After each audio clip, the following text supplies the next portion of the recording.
Ini Mas Arul. Iya, Pak. Kemarin WA saya nggak kenal ini sama Mas Arul. Betul. Mungkin mau ketemu saya. Welcome nih tempat saya nih Mas Arul. Terima kasih Pak, kita sudah disambut seperti ini, suasananya juga cerah, ceria, dan saya sangat senang bisa ketemu langsung dengan Pak Asnawi. Iya. Karena apa? Karena sebelumnya saya hanya bisa kenal Bapak lewat artikelnya saja, seperti itu. Kebetulan Artikel? saya sempat baca-baca beberapa artikelnya Bapak itu yang menarik Pak, seperti itu. Jadi saya kesini pengen sekali ketemu langsung, diskusi, kita tukar ide Pak, seperti itu. Jadi saya menggali lebih banyak dari Pak Asnawi ini. Jadi apa ya? Buat saya itu apa ya si artikel saya menarik itu kan?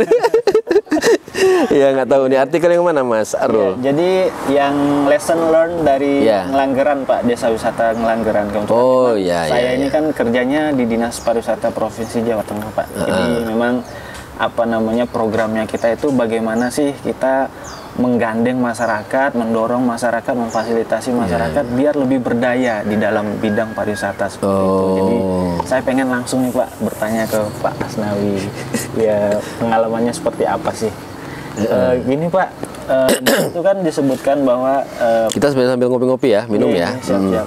Apa namanya di artikelnya Bapak itu mengambil salah satu penelitiannya adalah di Desa Wisata Ngelanggeran. Apa sih Pak yang melatar belakangi Bapak melakukan penelitian pemberdayaan masyarakat di Desa Wisata Ngelanggeran, Gunung Kidul, Yogyakarta? Gitu Pak. Luar biasa ini pertanyaannya. Ya.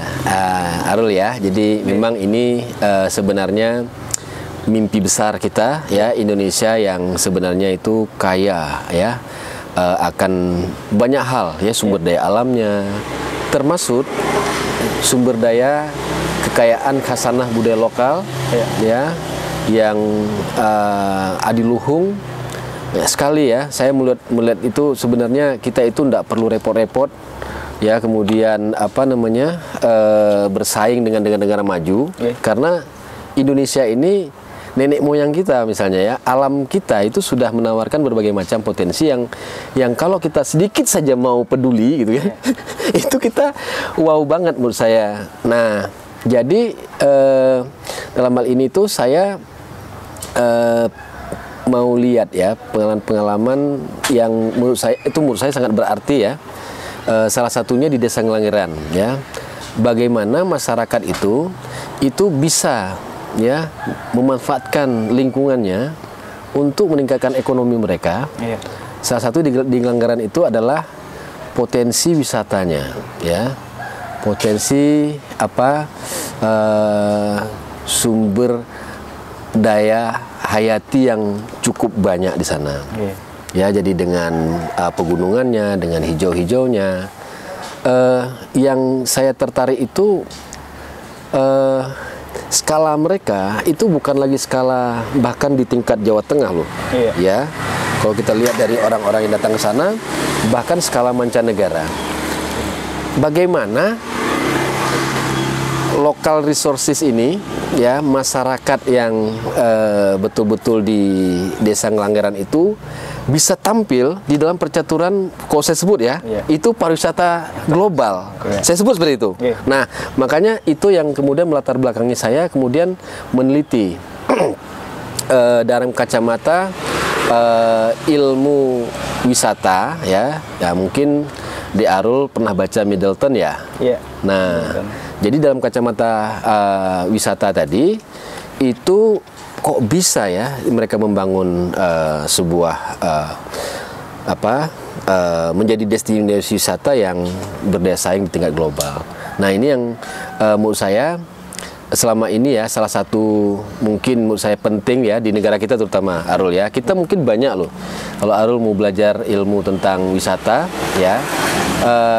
Hanya menurut saya kita berhenti dari baru bicara soal know what namanya, apa itu wisata ya kan. Nah, tetapi mungkin kita perlu mendalami know-how-nya. Nah, buat saya itu pengalaman di Ngelanggeran itu mudah-mudahan bisa memperkaya kita tentang know-how ya, bagaimana sih sebetulnya kita ya kalau bahasa Arul tadi ya kan, mungkin ya kita berdayakan masyarakat supaya dia mampu untuk bisa sustainable hidupnya ya, baik sosial, ekonomi dan lingkungan, dengan menyadari potensi di lingkungan yang di tempat dia tadi.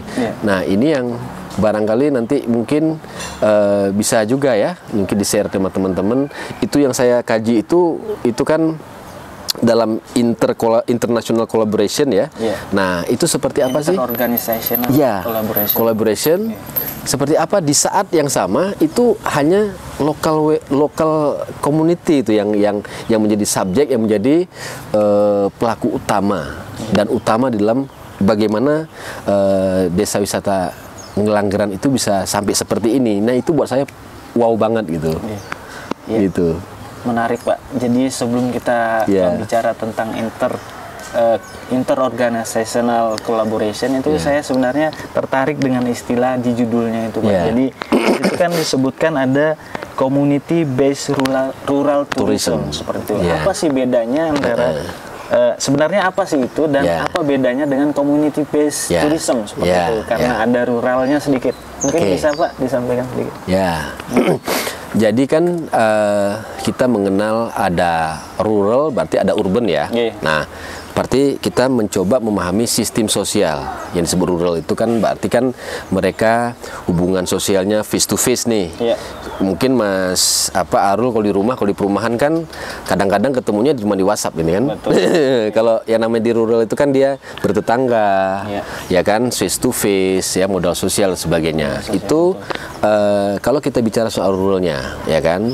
Nah, community based rural tourism, ya kan. Nah, kalau community base itu kita bisa lihat di berbagai macam pendekatan dilakukan oleh pemerintah ya, bertumbuh pada masyarakat baik di rural ataupun di kota, dalam konteks ya namanya pengembangan masyarakat untuk memecahkan masalahnya berbagai sektor. Mungkin Arul juga pernah dengar Kotaku ya, itu sektor lingkungan perumahan ya, fisik prasarana lingkungan perumahan. Nah, yang di sini kita bicara wisata ya. Nah, ternyata yang justru menarik di Indonesia, saya katakan tadi kan, rural itu mahal sebetulnya di negara-negara industri. Jadi justru kehidupan rural itu ya, kalau kita menyadari, itu justru menjadi sesuatu atraksi wisata yang menurut saya loh, selama ini kita nggak paham gitu.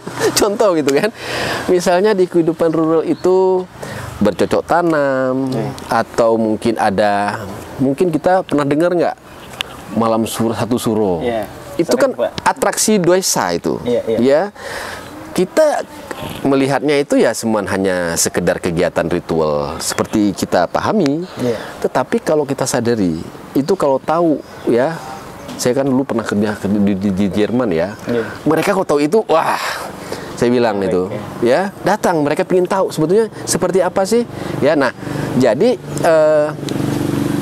community based rural tourism ya, dalam perspektif tadi saya kata rural dengan berbagai macam sistem sosial dan budayanya ya, yang sebenarnya itu menjadi sangat unik, sangat menarik bagi orang yang tinggal di negara industri. Ya, mereka udah hilang tuh, ya kan? Bagaimana hidup di satu keluarga, kita sediakan homestay, itu wow banget buat mereka, ya. Nah, jadi tourism berbasis perdesaan yang memang harusnya kita coba gali apa yang menjadi daya tariknya. Ya. Nah, kenapa community based itu tadi?